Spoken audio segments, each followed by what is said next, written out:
Commander Zethkar's four eyes narrowed as he observed the newest addition to his engineering crew through the reinforced observation deck.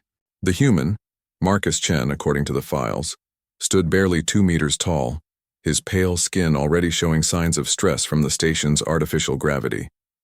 Like all humans, he appeared impossibly delicate, with thin limbs that seemed ready to snap under the slightest pressure.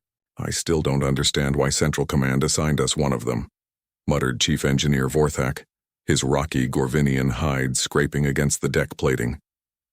"Humans are the most fragile species in the Galactic Alliance. Their bones break, their skin tears, they can't even breathe half the atmospheres we consider normal." Zethkar's tentacles writhed in agreement. The Kepler station housed 17 different species, each adapted to harsh environments that would instantly kill most organic life. The Gorvinians evolved on high-gravity worlds where atmospheric pressure could crush most beings. The crystalline Zephirites thrived in radiation that would cook flesh from bones. Even Zethkar's own people, the aquatic Moldari, could survive in the crushing depths of ocean worlds. And then there were humans. Soft, breakable humans who needed special suits just to survive in space, who required constant temperature regulation, who couldn't regenerate lost limbs or adapt their physiology to different environments. "The manifest says he's here to help with the fusion core replacement," Vorthak continued, his voice rumbling like grinding stone. "That core weighs 12 tons. It took 6 of my best Gorvinians to move the last one, and even then we needed mechanical assistance." Through the observation window, they watched Marcus examining the damaged core housing. The human moved carefully, his environmental suit bulky and cumbersome compared to the natural protection other species enjoyed. He ran some kind of scanning device over the reactor components, occasionally making notes on a tablet. "Look at him," Zethkar bubbled dismissively. "He can barely move in that suit. How is he supposed to—" An explosion rocked the station. Emergency lights bathed the engineering bay in harsh red as alarm klaxons wailed. Zethkar's communication device crackled to life. "Engineering emergency in Sector 7, the voice announced. "Coolant leak causing cascade failure. All available personnel respond immediately." Through the chaos, they watched Marcus drop his scanner and sprint toward the emergency. His movements, previously awkward in the bulky suit, suddenly became fluid and purposeful. "He'll just get in the way," Vorthak grumbled as they hurried to join the emergency response. They arrived at Sector 7 to find controlled chaos. A coolant pipe had ruptured, spewing toxic vapor throughout the chamber. The fusion core's magnetic containment was fluctuating dangerously. Without immediate stabilization, the entire station would face catastrophic failure. "We need to get the backup reactor online," shouted Lieutenant Krikstal, a spider-like arachnoid whose chitinous shell gleamed with perspiration. "But the primary core is blocking access to the backup systems." Zethkar assessed the situation. The primary fusion core, a massive cylindrical device the size of a ground vehicle, sat directly in front of the backup reactor controls. Moving it would require the station's heavy lifting equipment that was currently offline due to the coolant leak. "Sir," Marcus stepped forward, his voice crackling through the suit's communication system. "I can move it." The assembled alien stared at him. Vorthak's laugh sounded like boulders colliding. "Human, that core weighs 12 tons. 6 Gorvinians couldn't move it without assistance." Marcus didn't argue. Instead, he walked to the fusion core and began examining its base structure. He found the manual release mechanism and disengaged the magnetic clamps holding it to the deck plating.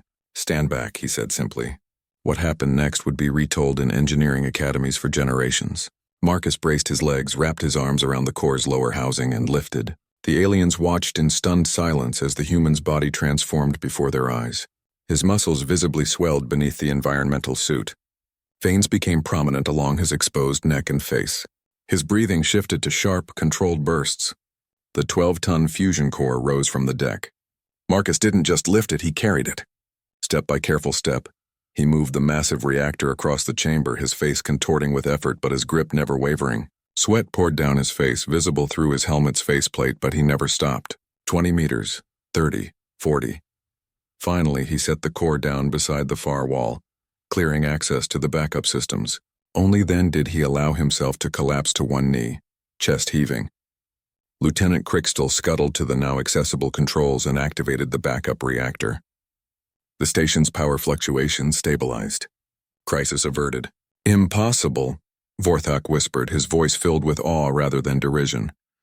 Zethkar approached the exhausted human. How? Your species is supposed to be fragile.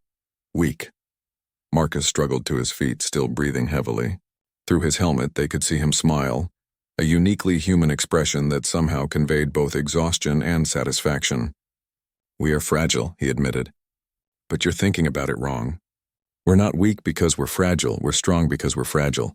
He gestured toward the moved core. Every other species in the Alliance evolved advantages that made survival easier.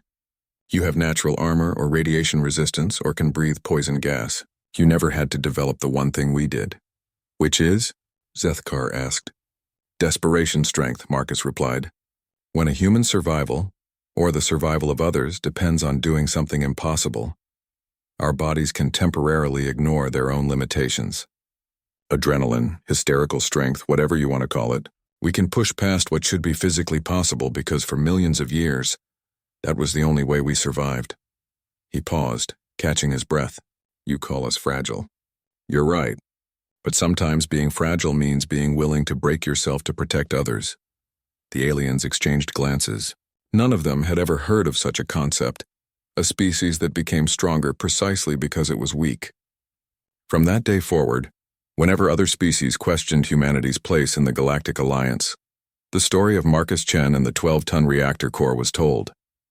And slowly the galaxy began to understand that sometimes the most fragile beings are also the most unbreakable, when it matters most. After all, only something fragile truly understands the cost of strength.